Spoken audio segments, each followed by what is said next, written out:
بسم اللہ الرحمن الرحیم۔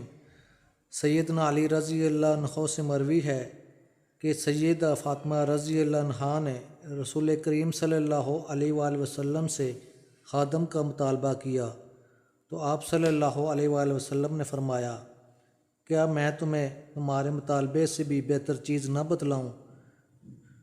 انہوں نے فرمایا، ضرور۔ آپ صلی اللہ علیہ وآلہ وسلم نے فرمایا، جب سونے لگو تو سبحان اللہ 33 مرتبہ، الحمدللہ 33 مرتبہ اور اللہ اکبر 34 مرتبہ پڑھ کر سویا کرو۔